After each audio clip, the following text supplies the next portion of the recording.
So I watched another film from the Japanese director Yoshitarô Nomura.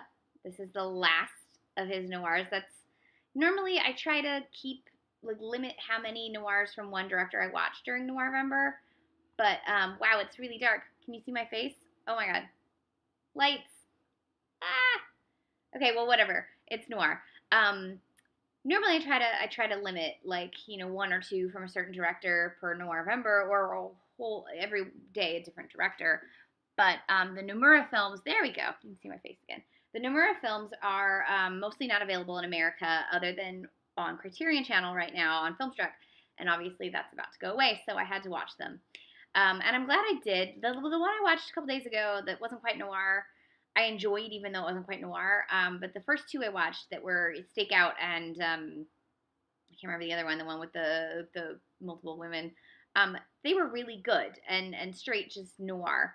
This one is sort of a mixture of neo noir, police procedural melodrama, and like social issue melodrama, and I dug it so hard.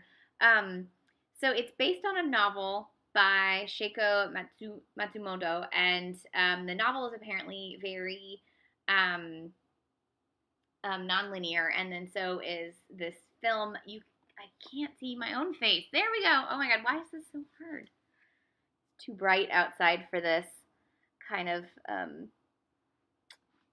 video right now. Okay, so you follow these two detectives as they are trying to track down A, the identity of a murdered old man, and B, why he was murdered. And as you do so, you get sort of this really wonderful travelogue of Japan. They go up and down all over from the cities to the suburbs to the country, tracking down all of these clues. And there's these moments of just utter beautiful, like, visual poetry of there's this one scene with a woman on a train and she's throwing towards the beginning and she's throwing this confetti out the window, and you know it's going to come back to mean something, but you don't know what it's going to mean. There the crisscrossing of social standpoints was fascinating. The So as you get to the end, the last 45 minutes or so of the film shifts from this police procedural to kind of explaining all of the things that you've seen prior to it, and it all takes place as they found the culprit, playing this beautiful, amazing piano movement in this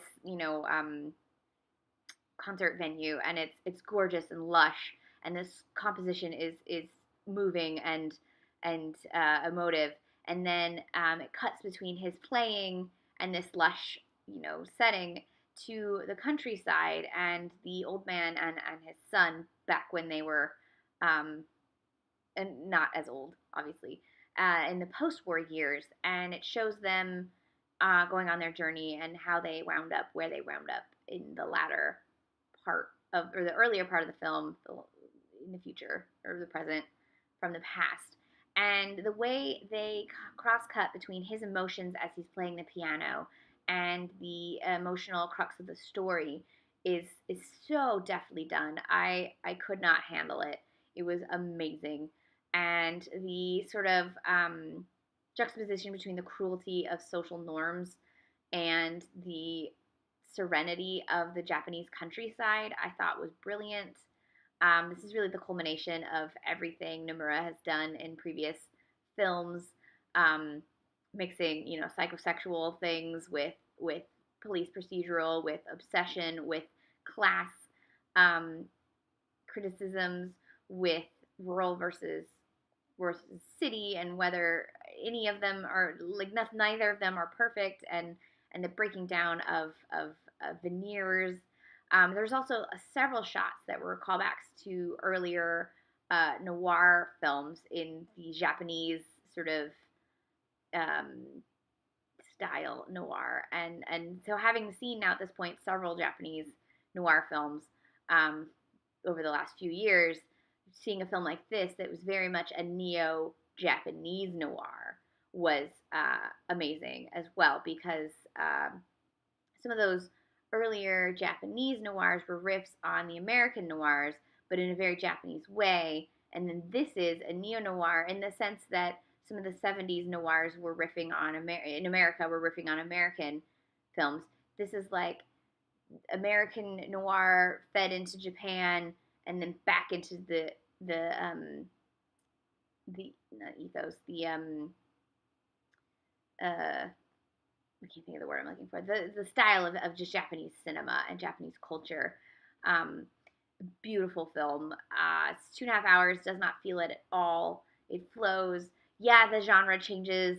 In the last third. I don't care. It worked for me. It fit with what the film was building towards, and it has just stunning performances from everyone involved.